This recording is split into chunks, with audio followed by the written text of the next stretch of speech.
Hi, everybody. Stefan Molyneux from Freedom Man. Hope you're doing well. Here with Dr. Walter Block. Now, ANCAP extraordinaire libertarian with flair. He is a professor. If you wanted to mention a little bit about yourself, Dr. Block, just for those of us who haven't seen you in a while. Well, I'm a professor of economics at Loyola University in New Orleans, and I'm always looking for good students. So if you're a high school student or want to transfer from college, and not just me there, my whole economics department is all free enterprise Austrian economists. I got my PhD in 1972, a while back, from Columbia University, and here's my great T-shirt. I have to brag about my T-shirt. Murray Rothbard was a friend of mine, and I'm a follower of Murray, so I could be considered a Rothbardian. Murray Rothbard, just for those of you who don't know, was another ANCAP, anarcho-capitalist extraordinaire, whose political acumen and economic acumen was really only matched by the fertility of his pen. That man could crank out articles like he was sneezing. I mean, boy, 6, 8, 10,000 words a day puts us writers to shame. But you know what? So I haven't written much lately. So what? Neither is Shakespeare, man, as the old saying goes. So, okay, so we're going to talk about policing here, and boy, it just seems to be a constant thorn in the side of a wide variety of communities. Of course, while 81% of blacks in America want the same or more policing, there, of course, is a significant proportion of people in America, both blacks and others, who have significant issues with policing. I would be one of them. I'm going to go out on a limb here and say that you would be one of them, mostly because status solutions tend not to be optimal from a moral or economic or productivity standpoint. So let's throw caution to the winds. We're going to assume that everyone understands, since this, my show, and your teaching centers around the possibilities of small government, no government. What can we talk about? How problems can be solved in the age-old war or predation between criminals and their victims? What to you are the major issues with government policing at the moment, and how could a free market possibly conceivably solve these problems? Well, the way I see the policing, and it's changed a little bit since the riots, but the way I saw it before was there were three things. One, the financing of government police, and that's highly problematic. This comes from taxes, and taxes are coercive, and coercive levies are theft, in effect, so that's bad.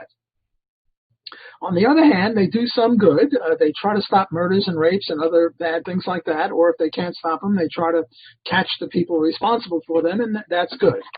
The third thing that they do is not so good, and that is that they also try to catch victimless criminals, people who are engaged in voluntary consensual behavior around sex or drugs or whatever.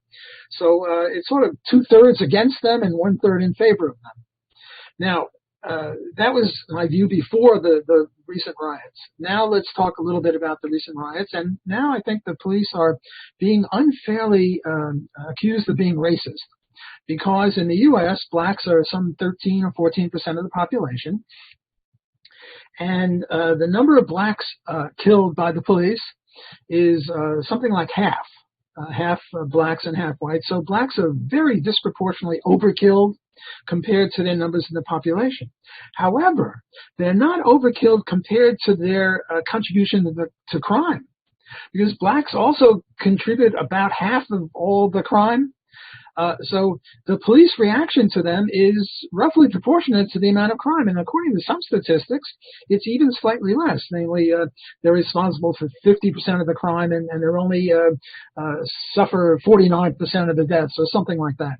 So it's very close to being proportional. So I think the police are unfairly being blamed for, being racist or something like that. And in, looking at blacks and say, well, you're a black person, I'm going to go get you. Nothing like that is occurring. You have to be clear that it shouldn't be based on the proportion in the population. It should be based on proportion of crime. Look, I'm almost 80 years old. 80-year-old people are not committing crimes much. We're too old for that. Wait. What's the average age of the people on the Federal Reserve Board? Because that might be a whole separate category. No, you got me there. I should talk about not white-collar crimes. We're guilty of that. But blue-collar crimes. Our proportion of blue-collar crimes, with a knife or a gun is very, very small. And our proportion of the population might be, say, 10%. Well, so to be fair or disproportionate, we should only be killed by cops to the extent of 1%, not 10%, our percentage of the population. And I think that's what's happening with regard to black people. Well, also, sorry to just jump in as well, one way of clarifying this as well, I'm sure you've heard, is men can commit disproportionate amount, half the population, but boy, it's like 90% of the violent crime. It's like, well, does that mean that women are committing equal proportions of violent crime, but men are just overlooking them because of low-cut tops or something? But this is why I'm not a cop, because that would be my impulse. But yeah, if you look at the disproportionate number of men being arrested, it's relative to the amount of crimes that men commit, particularly young testosterone-laced men who have, the forethought of your average, train in a tunnel. So that's another way to sort of understand how it breaks down. Yes, I think that's a very good analogy, even better than age, because men and women are roughly half the population, and men commit 90-95% of all the crimes, and therefore we would expect that the cops would kill 95% of men and only 5% of women if our statistics are correct. Now, being a cop is a dangerous sort of a thing because, sometimes they shoot first, and we have to look at how many cops have been killed. And how many cops have been shot and maybe not killed. And, it's a very dangerous kind of a thing. And I think private cops would do better. And by the way, in the U.S., I don't know about in Canada, but in the U.S., there are more private cops than government cops. Not by much, but by a little bit. People in the malls or in the shopping centers or what have you. And the benefit of that is if a cop does something bad and it works for a private company, well, the private company will lose customers. But that doesn't work in the government sector, so I would favor privatization. The other thing, too, of course, and what's always frustrated me about when cops do bad things, as they certainly do, is that, okay, you sue the city. Nobody's personally liable. It comes out of the taxpayers. It comes out of the bondholders. It comes out of the future debts and deficits of the general population. At least if someone in a private company does something bad, okay, there's the annoying corporate shield thing that goes on. But at least the owners of the company are going to face some negative repercussions. But boy, it just doesn't. What is some guy suing now for like $3 billion because his son got killed in Chaz? And it's like, okay, let's say he gets his $3 billion. Well, nobody in government who made those decisions is going to lose one thin dime. Well, no, they'll lose a nickel because they'll have to pay some taxes. Although the way Murray Rothbard would look at it, you're right and I'm wrong. They wouldn't lose a penny because we have to look at their salary net rather than gross. Yeah. So I think you were right on that. They wouldn't lose even a nickel or a dime. And the reason we have pretty good shirts, I was talking about my shirt before, is because if you make a good shirt, you'll make more money, you'll make profits, and you'll expand your base of operation. Whereas if you make a lousy shirt, you'll tend to push to the side and you'll have to, do something else. So why shouldn't this insight that we have as economists with regard to shirts or shoes or wristwatches, why shouldn't we apply it to everything, including policemen? Well, so let's talk about the public-private distinction as well, because one of the things that kind of blows people's minds about a stateless society is that there is no such thing as public ownership because there is no such thing as the government, which, of course, there is no such thing in fact. There's books, there's laws, there's guns, there's buildings, but government remains a rather elusive concept that has no particular life of its own. It's not even a Frankenstein you can shock into existence no matter what you do. But the idea, of course, that there not being public spaces, if you look at where these riots are occurring and why they're so hard to control, is they're almost all of them occurring on publicly held land. So can you break out for the audience why that's an issue? Well, one of my books, it happens to be on why we should privatize roads and highways and streets. And as you say, well, only 99% of it is on the public sphere. Some of it is trespass on private property. Well, maybe 5%. I'm not sure what the numbers are. The reason I wrote that book was mainly because of the number of deaths on the highways. In the U.S., it's something like 40,000 a year, 35,000. In Canada is roughly 10% of that. And what I said is, if you have a road and I have a road and now we compete and, maybe we'll get better rules of the road. You see, a lot of people say, well, the reason we have deaths on the highways is drunken driving and speeding and stuff like that. But what I'm saying is those are only the proximate causes. The ultimate cause are the managers who are not stopping that. It's sort of like if a restaurant goes broke, we don't say it's because of bad location or lousy food or it was dirty. We say it was because the manager didn't locate the restaurant in the right place or hire a good cook or somebody with a broom. So my main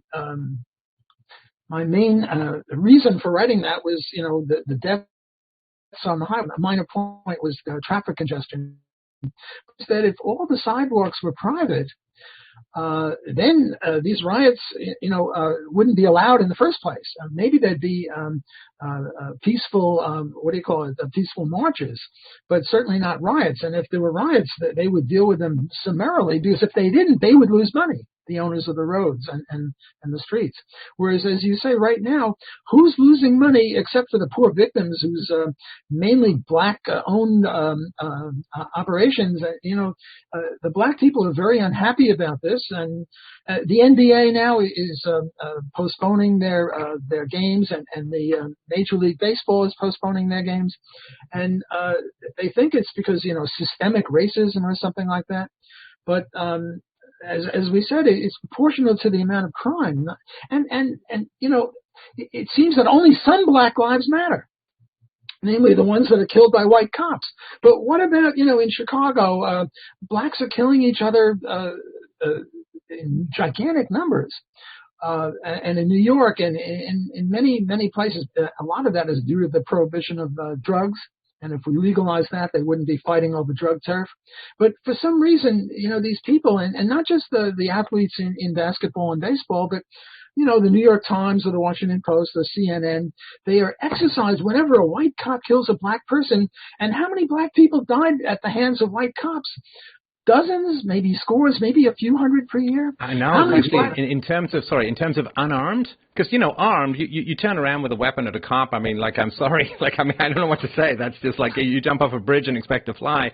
It's not going to be a good day. But I think over the last 12 months or last year, something like 11 unarmed blacks, and some of those were, they rushed at the cops, or some of those were mistaken identity, and some of them were definitely bad shootings and should be investigated, should be prosecuted, and so on. But it is a tiny, tiny proportion of the ills currently facing the black community.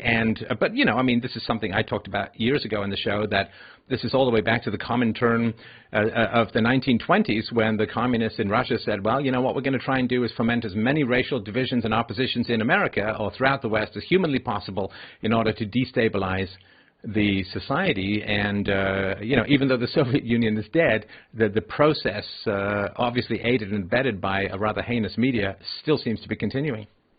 And now we have to ask, well, why is there so much black on black crime? And one of the reasons is because of the breakup of the family. There's no father in many. 3/4 of black kids are brought up with no father, a non-intact family. And we have all sorts of empirical evidence showing that when you don't have a father in the household, the kids are more likely to be into crime or drugs or leaving school or unemployed, or all sorts of negative implications. And now you might ask, well, why aren't there black fathers in the household? And by the way, it's not a black thing. It's whites also. We've had fewer white intact families, but blacks are more vulnerable because they were more poorer and thus more susceptible to welfare.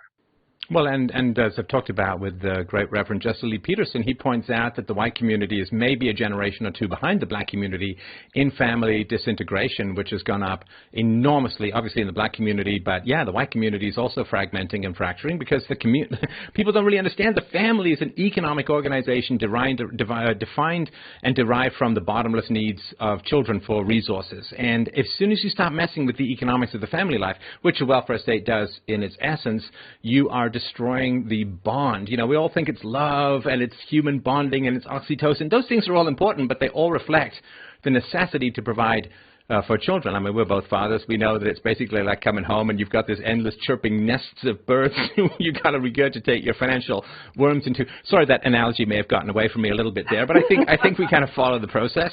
And when you start messing around with the economics of the family, in other words, when children are no longer consumption but production, in other words, it doesn't cost you to have children, but you get paid through the welfare state to have children, you've completely reversed the entire bonding mechanism and purpose of the family. the analogy I like to draw is if you put a frog in boiling water, its metabolism is such that it knows to jump out. But if you put a frog in cold water and you heat it up slowly, its metabolism is such that it'll just stay there and die. Well, slavery was like boiling water for the black family. Yes, it broke it up during slavery, but in the aftermath of slavery, the black family coalesced. People were in the 1870s and 1880s saying, Mary Lou, where are you? This is Jim. I'm your husband. Let's get together.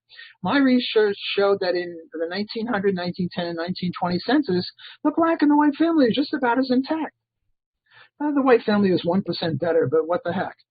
Then what happened was LBJ, with his Great Society in 1965, he boosted welfare so high, and I'm now channeling Charles Murray, not his IQ stuff, but his book Losing Ground, and he said that. And the Moynihan report also talked about this as a absolutely. Potential, which played out. Yeah. And they were accused of being racist or, some nonsense like that. But, if you want to solve the problem, you have to understand what the cause of the problem is. And the cause of the problem is that the government was making a pregnant girl an offer, a financial offer, housing, this, medicine, that, way more than the father of her child could give her. So it broke up the family. And as you say, the white family is not too far behind. In Sweden, they did the same thing. There were very few black people there, and the family is breaking up there. So, welfare is one bad thing. Drugs is another thing. Minimum wage law is another thing because it disproportionately unemploys unskilled workers, and young black males are susceptible of that. Their unemployment rate is quadruple the unemployment rate of adult whites. So I think there is such a thing as systemic racism. And three examples of it are welfare, minimum wage, and drug laws. Those are negatively impacting the black community very, very disproportionately. And if we want to, I would also throw government education is pretty bad in the poorer communities, the black communities, and so on. For a lot of the poorer communities, it's you couldn't design a worse system than try to raise money from the poorest people to pay for the education of their kids and not allow homeschooling, potting, or at least not practically allow it because you still have to pay taxes at the government school either way. So that, to me, has also been a huge issue. Oh, yeah. We could pile on, I don't say indefinitely, but there's a lot of stuff that the black community has been pulverized by, and yet they don't realize that. And they talk about white cops, 11 people. I mean, that's crazy. I mean, every life is precious, and 11 people, innocent people who are killed is something horrible. But, you have to look at how many people are being killed in Chicago every weekend, black people, and it's probably more than 11 just in Chicago. So there are some historical examples, and I did dip in prior to this convo to our good friend, the late Murray Rothbard, and he's got some, obviously, usually got great arguments about this kind of stuff as well.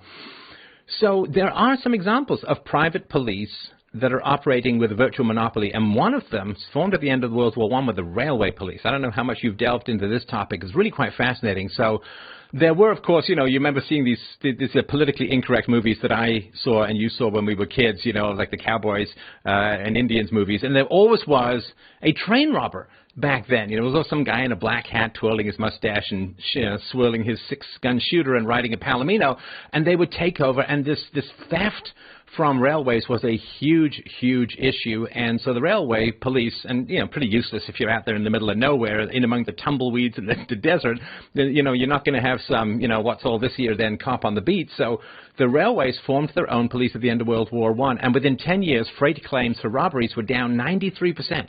93% reduction in crime. And because you had this situation where you had a private police force and you could compare their numbers, and they really did hold on to their numbers and do a really good analysis of the numbers, you could compare that to the government police, and the conviction rates were far higher. Although the arrests were lower, the conviction rates were far higher, so it was much more effective. They were armed, they could make arrests and so on, and it really was a very powerful example of, in a very difficult situation such as, a train in the middle of nowhere, private police could do an excellent, excellent job. And you don't see too much of this stuff going on, even with security guards and night watchmen and so on. It always seems to be some often victimless crime, some government situation and someplace usually where a sort of private free market situation has not been allowed to occur, that's when you start. And this is what's so frustrating to me is that, okay, slavery, big giant government program. Jim Crow, big giant government program. Segregation, big giant government program. Policing, big giant government program. Welfare state, big giant government program. And now it's like, at some point, can we get skeptical about big giant government programs and their ability to solve these issues? Where's the commonality in the four things that I don't know. I'll have to diagram. I got to vend that out, maybe on some sand or something like that. But have you heard of any other? I know that there was it Robert Peel who introduced in England in the 19th century some private policing that did pretty well, because it does pretty well, and then the government's like, well, we can extend and expand this and make it much better. It's like, no, you can't. You're going to do the exact opposite. Not only don't they allow it, but they even mitigate against it. Take the case of the McCloskeys. Here was a husband and wife, lawyers, middle class, upper middle class people, and a mob knocked down their gate and was starting to trespass, and they came out holding a gun. And they spent, I think, 17 years restoring this incredible home, and they were just, it was their baby. It was their pride and joy. Right, and it's not just that they were on the street. They broke down their gate, which cost hundreds of dollars just for a gate, because they wanted to have the gate the same way the gate was 100 years ago or something like that. And they were just holding their gun. And guess what? The mob did not attack them like the mob attacks other people. And guess what the Attorney General does? You'll never guess. I'm sure you're going to be shocked. I'm glad you're sitting down for this, because you will be shocked. The government starts attacking them. So it's not only that they won't allow private police, because in effect these were self-protectors, sort of a semi-demi, quasi-private police, but the government is attacking them. During Katrina in 2005 in New Orleans, where I'm from, the government went around at private homes trying to get their guns away, and yet they wouldn't stop criminals. The cops have to stand down, because, God forbid the government cops should stop criminals, because that might enrage the criminals. So they stand down and they leave the victims alone, and then they try to take the victims' guns away from them. So, it is sort of like horrors to the cube or whatever. Well, it is one of these sad situations where you have rights in theory, but in practice, theoretically, I have the right to go and give a speech anywhere I want, except, there's a lot of people out there who don't like what it is that I have to say, and so the right remains somewhat theoretical. It's the same thing with the right to self-defense. Of course, to me, if a mob is approaching and threatening and we're going to do X, Y, or Z bad, yeah, I think it's okay to get out there and actually quite restrained to simply show a gun rather than use it. That's supposed to be, Second Amendment, all kinds of good stuff in the States with regards to that. But do you actually have the right? What's being attacked now almost is, do the police even have a right to arrest people? That's a really, really interesting question, because, you and I, having studied the state for many decades, it's like, yeah, it's comply or die. And that is exactly what, the moment the police decide they want to take you in, they will escalate until you comply or you die. That is how it works. That's always been how it works. That's the nature of the state. But now it's like, well, it doesn't matter if he resisted arrest. It doesn't matter if he tried to run. It doesn't matter, as happened recently, the guy's reaching into his car where I think there was a knife or something like that. It's like, look, that is the rule. That's the only way that it can possibly work. And you and I would like a nice free market solution to these kind of things. But now it seems like even the right for the police to arrest people without facing horrible charges themselves seems to be very much at risk. And this, of course, is why you've got people like Rand Paul last night and his wife being attacked by a mob of 200-plus people while the police are holding up bicycles to try and serve as some sort of shield between them and the police, because, like, well, why can't you just arrest people? It's like, well, because the media is then going to, all these pictures, and if it happens to be a black mob that's rioting or protesters and that are aggressive and so on, then suddenly the whole race bomb gets thrown into the situation. And, there really is quite a paralysis, and that, to me, is the worst of all situations. I'd rather have a free market solution, but if you're going to have a government solution, let's at least not have that paralyzed as well to the point where it's just free reign on the victims. And we even have a word for that. It's now called the Ferguson effect. Right. Because in Ferguson, Missouri, I think it was, you had this guy who was grabbing the policeman's gun, and he shot him. and they have this, don't shoot, hands up, and all that nonsense. This is a guy 6'5" and 250, very strong young man. And he's grabbing the cop's gun, and the cop shot him. And somehow the cop is guilty. And then there was another case where I think it was in Georgia where a black criminal, took the taser away from the cop and started shooting the taser at the cop, and the cop shot him. And now they're accusing the cop of first-degree murder or something like that. I mean, this Ferguson effect means that the cops are afraid to do their job. Now, remember, at the beginning of this hour, I said there were three things that have to do with the cops. One, they do good, they stop murderers and rapists. Two, they do bad, they try to stop victimless criminals. And three, the way they are financed. But at least let them stop murderers and criminals. And then you have this thing. There was a judge a couple of years ago, and they called him Turn 'em Loose Bruce. Bruce was the judge. And whenever a criminal was in front of Bruce, he would turn him loose. So the cops arrest a guy with a knife or a gun or something like that, and then he's out on the street practically before the cops have finished their paperwork. So, how can you expect the cops to work under the Ferguson effect? And then, what really bugs me is this gun control. Hillary and Nancy Pelosi and all those people are saying, well, we got to get rid of guns. Guns are the problem. Meanwhile, those people have got armed guards with guns. If you want to have people divest of guns, let them start divesting first. And these politicians. Oh, Walter! Good heavens! You can't possibly expect people to start implementing their own values in their own personal lives first. That's what the poor neighborhoods are for. You get to experiment all your social theories on the poor neighborhoods. You don't want to. I mean, what if it doesn't work? You're going to get shot. Sorry. That's no good. It's much better if other people get shot, right? I apologize. Mea culpa. Yeah. You must have gone crazy for a minute there. Yeah, I apologize. It's not. We shouldn't let them live under the rules that they want to impose on us. What was I thinking? It's all your fault. Now, let's talk about this as well, because for a lot of the poor communities, I mean, it does focus a little on the black community, but I think there's a lot of poor communities. They kind of view the police as this occupying alien colonist force or whatever it is from elsewhere.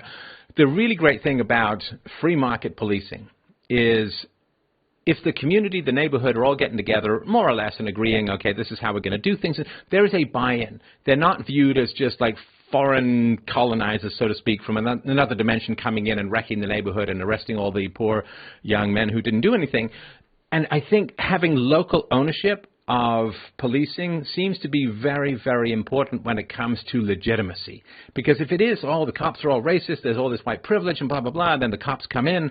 If they don't have legitimacy, in other words, if the majority of the citizens don't view the police as morally legitimate to a large degree, then, you don't get any participation. The witnesses will never come forward. You can't ever solve anything. Everything's hostile. Everything could escalate. I mean, that's one of the issues that was going on with George Floyd, was that the crowd was getting kind of angry and upset and escalating, and they were really getting kind of concerned about everything. And whereas, of course, if the cops are like homegrown, so to speak, like your local grocery store, you probably know the person, you know the family, and so on. If it's a local police force, that's just so much better for legitimacy, and that means that crime is going to go down. No, I couldn't agree with you more. It's absolutely true. I mean, they're seen as their sons and their nephews are the cops, and you don't try to hassle or kill your sons and your nephews. I mean, we have gated communities, and they have cops, and they're private cops, and we have malls, and the cops are not seen as an alien occupying force as they are sometimes. But it's interesting nowadays with the BLM, Black Lives Matter. They come into black neighborhoods and they start trashing black areas, and then the black people say, "Get the F out of here." This is our neighborhood. We don't want you. And a lot of white hippie types, lefty whites, are in the BLM movement, and they start trashing black businesses and black homes. And this isn't racist. I mean, this is just horrible. And it used to be that black people would vote for the Democratic Party, 95% or something like that. I think that Donald is going to get something like 25-30% of the black vote this time around, because the black people, they're the ones who are being pulverized most. They're the ones who are being disproportionately victimized by all these marches. And, they're going to say, hey, what's going on here? Donald wants to send in troops to stop this. And then there was this guy, Tom Cotton, who wrote an op-ed in the New York Times saying, if the local police lose control, we should send in federal soldiers. And the editor of the New York Times got fired for allowing Tom Cotton, a senator from Arkansas, I think. And yet there were people, commies and I don't know, terrorists from the Middle East that had op-eds in the Times, and nobody said squat. So, the rot goes much deeper. It's not just police. It's also the universities. It's Hollywood. It's you've been in trouble with getting kicked off of Google or whatever it was, the electronic version. The rot is very much deeper, as I'm sure you'll agree with me, than just the police. It's the leaders of academia and the pulpit and everywhere else you turn to. Well, I mean, it is the tragic Marxist answer, which is there are discrepancies in outcomes between different groups.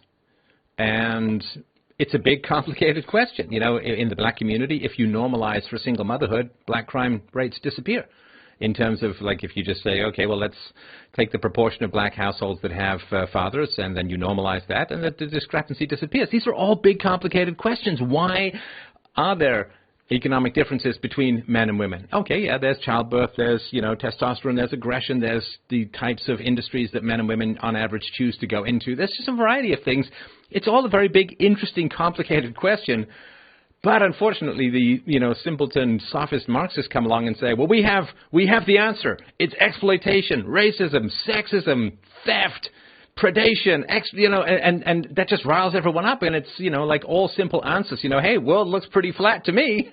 Sure feels like the sun and the stars rotate around the earth. That's kind of how it looks. And, every simpleton idiot comes along and says, yeah, well, that's the way it is, man. It's just, why is Jeff Bezos rich? Because he's stolen from everyone. And it's such a compelling answer. It's like a fairy tale. And, those of us who are like, yeah, there's a lot of factors. No, there are not a lot of factors. There's one factor, exploitation, and violence is the way to solve it. And it's like, ooh, those easy answers tend to be the most dangerous of all. You're absolutely right. I hate to agree with you all the time, but what the heck, if we agree, we agree, and we disagree sometimes. Bold lives matter. Anyway, go on. I just wanted to support what you were saying. If you look at black poverty of intact black families, in single digits, and with this black and white, with the male and female pay gap, if you look at people, the male-female pay gap is something like 30% or 25%. But if you look at people who've never been married, not widowed, not divorced, not separated, nothing to do with marriage, there is no pay gap. And if you look at ever married people, people who have been either married, widowed, divorced, separated, whatever, then the pay gap isn't any 25, 30%, it's more like 60%. So an inordinate amount of the pay gap is due to marriage. Namely, women have a disproportionate share of housekeeping, more cooking, cleaning. I mean, obviously breastfeeding and getting pregnant. But in addition to that, when the kid wakes up at 3 a.m, it's the mother. Mother is shopping, cooking, cleaning, diapering, stuff like that. So that's why there's a pay gap. It's got nothing to do with this, Marxist notion that, men exploit women and whites exploit black. It's just nonsense. Well, the funny thing, too, is that they say that this is all unpaid labor. Like, really? Who's paying the mortgage? I mean, it's not unpaid labor. I mean, if the man is making $100,000 and he's given $50,000 to his wife to raise his kids, and it's probably more than that, that's not exactly unpaid labor. I mean, if you factor in the money that women receive, alimony and child support, or you just factor in the money that the money that women receive simply through the man handing over the keys to the financial kingdom, I bet you it more than disappears. There's a reason why more than 80% of domestic purchase decisions are made by women. I mean, it's not because they only have 5% of the money. I mean, it's because they are very good on average at running that stuff. And yeah, somebody's got to breastfeed the kids. It ain't going to be you, and it ain't going to be me, because we're all taps and no plumbing when it comes to the breasts, right? So this constant, someone's out to get you, and someone's going to exploit you, and someone's going to steal from you, and someone's going to hunt you down, and someone's going to shoot you, and it's like, my God, I mean, people are just getting so jumpy, so paranoid, and any kind of sane, data-based, fact and evidence-based discussions that have any complexity, boy, it's really getting tougher and tougher to get your voice out there. But boy, I think we got to keep trying, because the alternative is that these riots escalate until dot, dot, dot. We don't want to go French Revolution. We don't want to go Bolshevik Revolution. We don't want to go Khmer Rouge. We don't want to go Castro. We don't want to go in that direction at all, because people like you and I don't tend to do very well after the deluge. That's true. I have to tell you a story about my family. I once got into a dispute with my wife, and I said, "I'll bet you $10,000 you're wrong." And everyone goes, "Whoa." And then my daughter, she was 6 years old, and she said, "Don't be silly. They share money." That's right. She was 6 years old. And we share, I'm sure you share money with your wife. Yeah. You don't buy services or whatever. So they are being paid. They're being paid probably not 50% of the 100,000, 90%. I have to tell you another story. When my son got married, I gave a toast, and I said, "Matthew, you're in charge of all the important issues in the family." What are the important issues? Well, who gets elected? What about environmental policy? What about, police? Andrea, you're in charge of all the unimportant issues. What are the unimportant issues? Oh, where do you live? How many kids do you have? Who your doctor is. And whether everybody wears a jacket when it falls below a certain temperature. Yes, that's the way most families work. So the idea that women aren't being paid, it's a team. They share money. Yeah, and they get paid through living longer with old age pensions. All right, I know you got a hard stop, so let's just real quick. I wanted to drop on one thing here, which is to ask people, and I'm sure you've had some thoughts about this as well. Just kind of look around at what keeps you safe. Right, like if you live in a house, do you have a security system? Does your car have an alarm? When you go to a store, do they have those little clothing tags on them with the ink in them that if you don't get them pulled off correctly? If you lose your phone, can you go to your computer and find out where it is? Well, this is all stuff that keeps your property safe and secure. None of it was developed by governments. I mean, do you think that police would be like, hey, it'd be really great if we developed the technology so that people could have cameras that would phone us if someone broke into their house? But the police don't do that kind of stuff. It's not because they're dumb. It's not because they're lazy. It's just there's no incentive for them to do it. So if you look at the stuff that actually keeps you safe, it's almost all been developed by the free market, implemented by the free market. And just imagine if there was no end to that potential for innovation.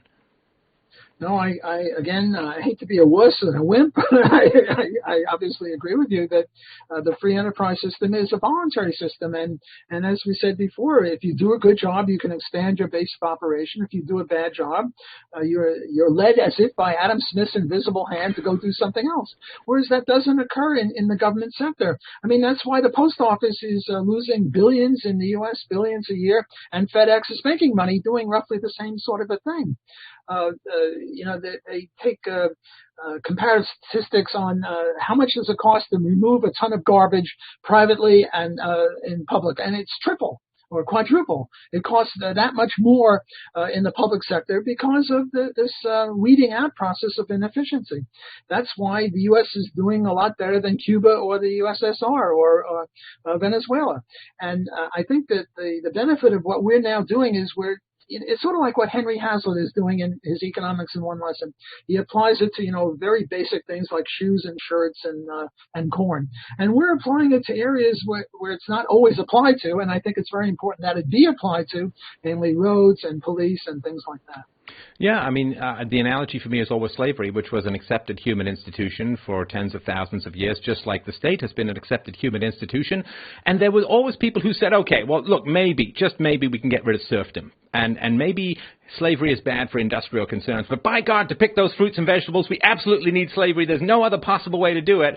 And then, lo and behold, it turns out that you only get the modern world when you get rid of slavery, and it becomes efficient to invent labor-saving devices because it saves you money. Whereas if you have slaves, you don't want to invent labor-saving devices because it lowers the value of your slaves. So what if the state was kind of like slavery, that there's no place, because people have this last bit. It's like, okay, fine. Education, no problem. Okay, I get that. Maybe courts, maybe prisons, but not the police. That's got to be a state function no matter what. It's like, But that's not a principled approach, and we only have the modern world because people took a principled approach to self-ownership and banned the moral horror of slavery eventually, not just in their own countries, but mostly around the world.